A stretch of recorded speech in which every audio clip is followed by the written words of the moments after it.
I was 16 the first time my father laughed at my dream. It wasn't a cruel laugh, not loud, not sharp, but the kind that drips with disbelief. The kind that says you're adorable for even thinking that.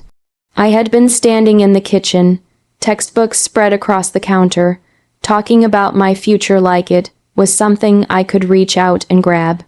One day, I said, I'm going to buy my own house, a big one, with a porch.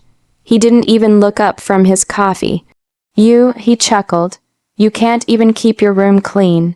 You think you'll afford a house. My mother didn't laugh. She sighed, that slow, tired sigh that made me feel like I had already disappointed her, even though I hadn't done anything yet. Be realistic, she said.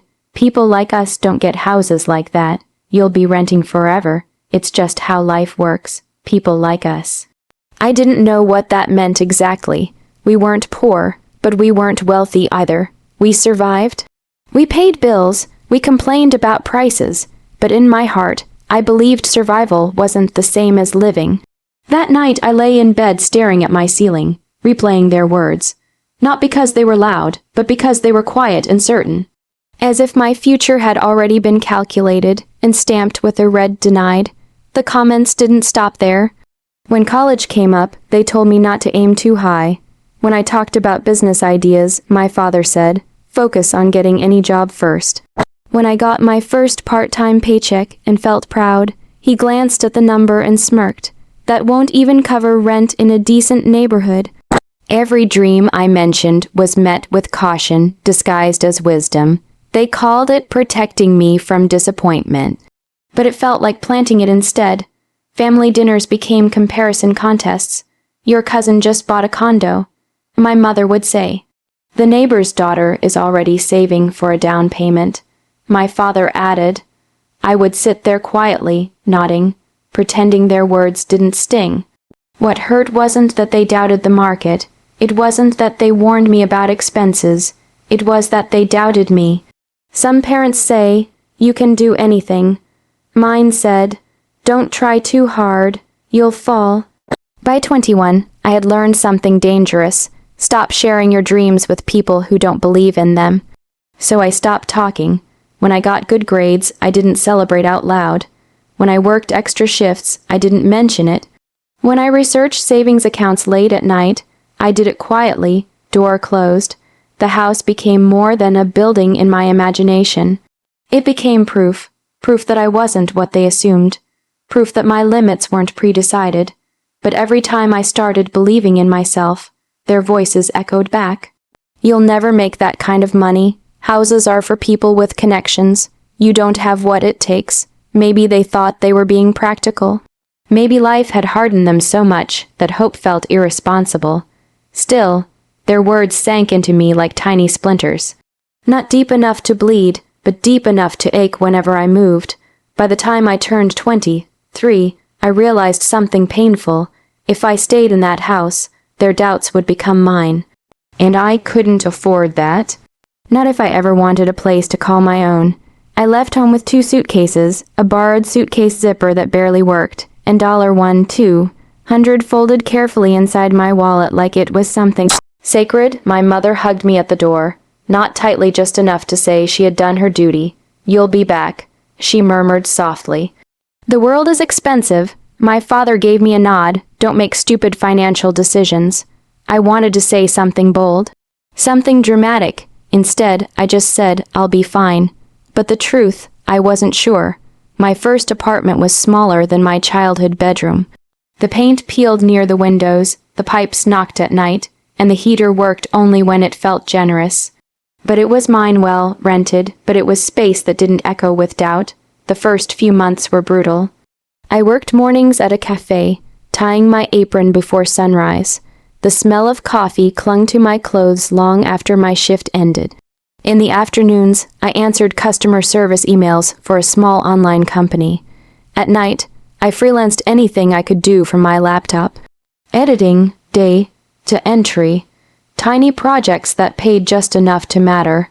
Some days I worked 16 hours. I told no one. When exhaustion hit, I would sit on the edge of my narrow bed and stare at the wall, calculating numbers in my head. Rent, utilities, groceries, transportation. There was rarely anything left. Saving felt impossible. And sometimes, as I counted coins or skipped takeout to save a few extra dollars, I heard my father's voice in my mind. That salary, that won't even cover rent. The worst nights weren't the tired ones, they were the doubtful ones. There were evenings when the loneliness felt louder than my parents' criticism ever had. No family dinners. No background noise. Just the hum of the refrigerator and my thoughts asking dangerous questions. What if they're right? What if I'm exhausting myself for nothing? But every time doubt crept in, something inside me refused to let it settle. I started small. I opened a separate savings account and named it Foundation. Even if I could only transfer $20, I did it. Every week, no excuses, I stopped buying things I didn't absolutely need. I learned to cook cheaply. I learned to repair instead of replace. I learned that discipline is quieter than motivation, but stronger. Year 1, I paid off my credit card debt. Year 2, I negotiated a raise at the cafe after taking on more responsibility. The manager hesitated, but I didn't back down. My hands shook under the table, but I held eye contact. When the raise came through, I didn't call my parents. I just transferred more money into Foundation. I began studying financial literacy at night. Budgeting strategies, investment basics, housing markets. I didn't understand everything at first, but I kept reading until I did. Slowly, my savings grew. Not dramatically, not magically, just steadily. And something shifted inside me. I stopped working just to survive. I started working with direction. By year 3, I had transitioned into a better full-time position, remote, stable, with growth potential. It wasn't glamorous, but it was solid. For the first time, I saw numbers in my savings account that didn't immediately disappear into bills. I remember the night I crossed 5 figures in savings. I sat at my kitchen table, same tiny apartment, same humming fridge, and just stared at the screen. No applause, no celebration, just me, and a quiet realization. They didn't see this version of me. They didn't see the early mornings, the rejected applications, the budgeting spreadsheets, the tears wiped away before shifts. They saw the kid who couldn't afford it. But I was no longer that kid, and for the first time, the idea of owning a house didn't feel like rebellion. It felt possible. I bought the house on a Thursday afternoon. There was no dramatic music. No cinematic slow motion.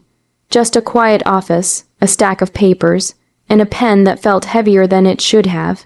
My signature looked steadier than I felt. When the realtor slid the keys into my palm, I didn't cry. I just closed my fingers around them and thought, so this is what belief feels like. The house wasn't enormous. It wasn't a mansion perched on a hill, but it was solid, 3 bedrooms, sunlight pouring through wide front windows. A small porch just big enough for 2 chairs and morning coffee, a porch 16. Year-old me would have smiled. I didn't tell my parents. Weeks passed, then months. I painted the walls myself. I fixed a leaky faucet by watching online tutorials.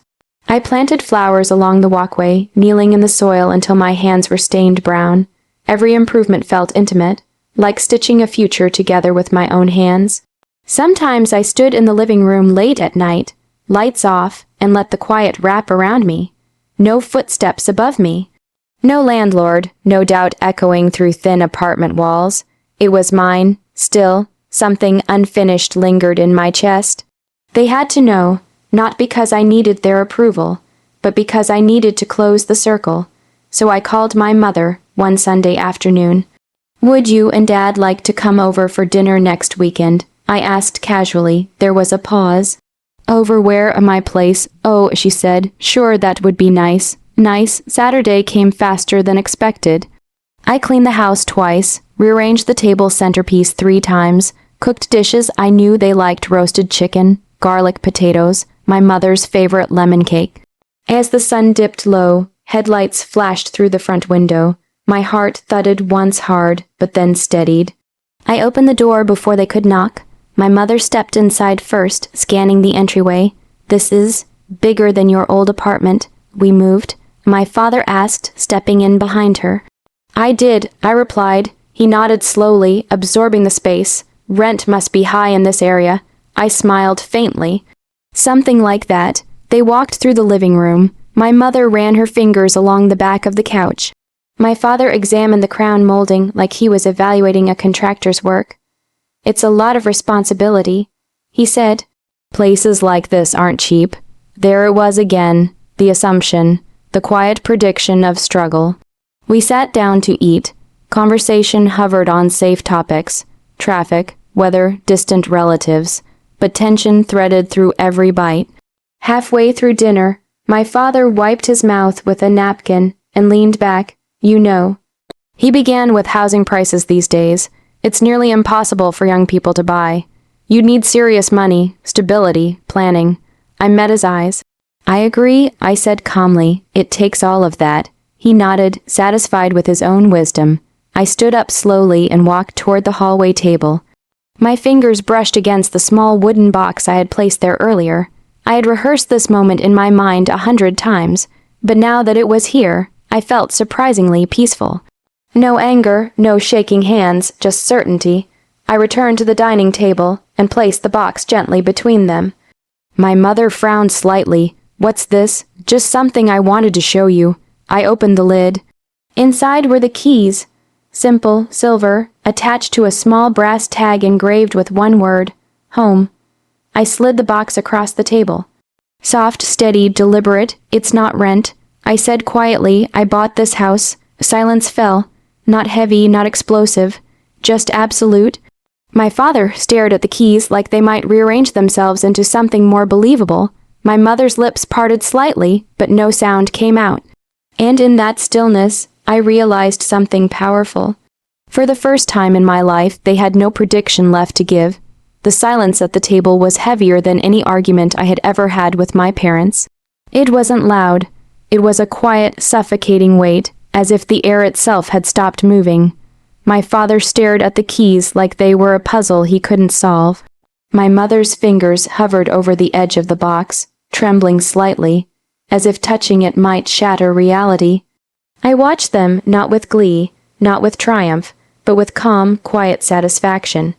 Years of being dismissed, laughed at, and underestimated were finally balanced by something tangible, something real, something mine. You bought this, my father finally whispered, voice low, uncertain. Yes, I said, keeping my tone soft but firm.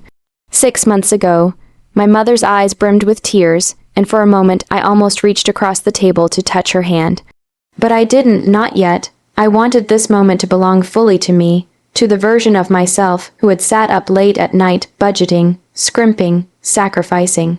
How did you manage it? My mother asked, voice shaking. I smiled faintly, by working, by saving, by believing I was capable even when no one else did. My father ran a hand through his hair, eyes darting around the room like he was trying to find some invisible flaw. We never thought, his words trailed off, lost somewhere between shame and disbelief. That's when it hit me. The real weight of what I had done wasn't just the house. It wasn't the key sliding across the polished wood. It was the sound of silence that followed, silence heavy with realization, with recognition, with the understanding that I had become everything they said I couldn't. I had built this life quietly, away from their doubts, away from their predictions. I had done it with no cheering crowds, no applause, no congratulations. Just discipline, sacrifice, and an unyielding belief that my worth wasn't defined by their opinions. Do you forgive us? My mother whispered finally, her voice trembling. I paused. Forgiveness wasn't instantaneous. It wasn't automatic, but I realized I didn't need it. The house, the keys, the freedom, they were mine regardless of their feelings. I forgive you, I said finally softly, not because you were right or wrong, but because holding on to resentment would only hurt me. I don't need your approval anymore. I never did. My father looked down at his hands. My mother stared at the keys, and I, for the first time in years, felt free. Later, after they left, I walked through my home alone. I opened the front door and let the cool evening air brush my face. I ran my fingers over the walls, the floors, the counters I had scrubbed and polished. I stepped onto the porch, feeling the sun's last light warm my shoulders. This house was more than bricks and mortar. It was a testament, a monument to patience, perseverance, and quiet rebellion. I placed the keys on the kitchen table. They glinted in the fading light. Sliding them across the wood had been an act of closure, a final statement to those who doubted me. Not cruel, not vengeful, just true. The revenge wasn't loud. It didn't involve shouting, accusations, or broken relationships. The revenge was simple. I had become what they said I couldn't. I had achieved it without bitterness, without malice.